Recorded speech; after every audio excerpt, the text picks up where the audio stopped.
influents de Las Vegas. Avec ses 4 spectacles, presque toujours à guichet fermé, il fait tourner l'économie de la ville.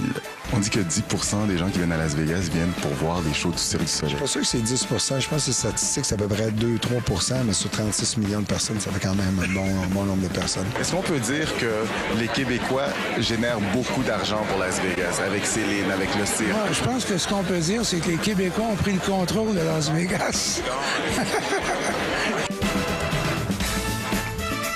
Et René sait de quoi il parle. Céline est sous contrat au Caesars Palace jusqu'en 2007. Et cette année, il est devenu copropriétaire du Pure, le club le plus branché de Las Vegas. Il y a beaucoup de personnalités. Il y en a 3, en fait. Il y a André Agassi, Shaquille O'Neal, le joueur de basketball, et Céline et moi. On est des investisseurs. Et lorsque Garou vient à Vegas parler affaires avec son gérant René Angélil, il sort lui aussi au Pure. On dirait un décor, on dirait que c'est pas vrai. On dirait que c'est trop gros. C'est vraiment trop gros parce qu'on a New York, c'est quand même, puis Paris, juste un à côté de l'autre. T'sais. Mais c'est Vegas, c'est Sin City, une ville dans le monde, c'est celle-là. La nuit à Las Vegas est synonyme de péché, mais qu'en est-il de la vie de tous les jours? André-Philippe Gagnon y vit depuis 5 ans, alors que Sylvie Fréchette, depuis bientôt 7 ans. Mesdames et messieurs, la future maman pour une deuxième fois. Sylvie Bedaine Fréchette, c'est ça. Les gens se disent comment tu fais pour élever ta famille à Las Vegas parce qu'on vit pas nécessairement dans la ruelle du Caesars Palace. Là. Ça a été de sortir de la foutue strip, là, puis de découvrir qu'il y a autre chose autour. Puis tu vois maintenant, ben c'est chez nous ici. On est à 20-25 minutes vers les montagnes où il y a des belles écoles, des parcs, et des bibliothèques et tout. Mais l'année prochaine, lorsque René Charles aura l'âge d'aller à l'école, il aura un traitement de faveur de ses parents. S'il se couche à 2 h du matin, comment vous allez faire pour le réveiller? Laisse-moi aller. Non, ça ne va pas. René Charles va être dans le livre Guinness. Ça va être l'enfant le plus jeune à commencer l'école avec des cours du soir.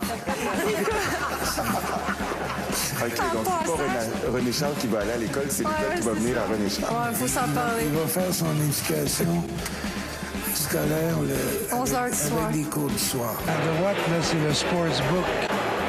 Et Las Vegas est devenue la destination jet-set des stars qui aiment le poker. C'est vrai que j'aime bien jouer au poker.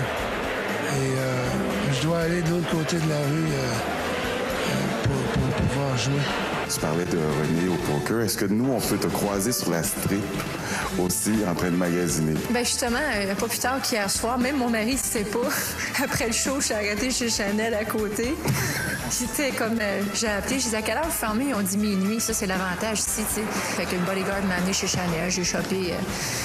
J'ai juste besoin de 10 minutes, tu sais, faire du dommage, mettons. Pas besoin de beaucoup de temps. Las Vegas, c'est le Disney World des adultes. Are you gonna go to the party now? I think so, yeah, for a little while. I'm supposed to be back in LA, but don't tell anybody I'm here. OK, I won't tell. Bye-bye. René Angélil a décidé de miser sur la carrière d'une nouvelle chanteuse. Oui, elle est québécoise, elle a 14 ans, elle s'appelle Céline, non, Marie-Lou.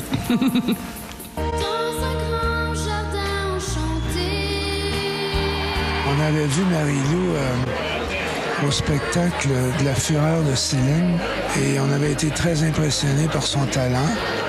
Et on nous a approchés, sa mère,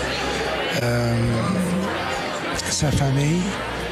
Et c'est avec une grande fierté qu'on va s'occuper de Marie-Lou, qui va sortir son premier album au mois d'avril.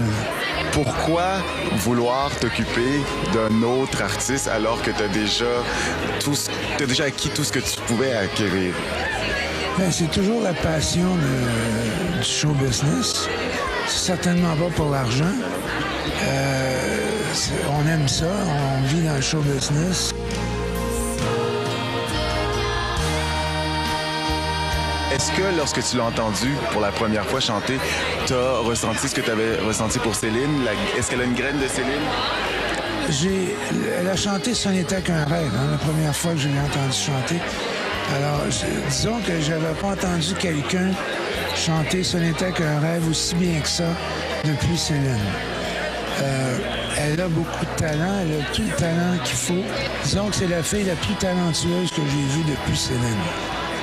Wow, c'est quand même René Angélil qui le dit, là. Ouais.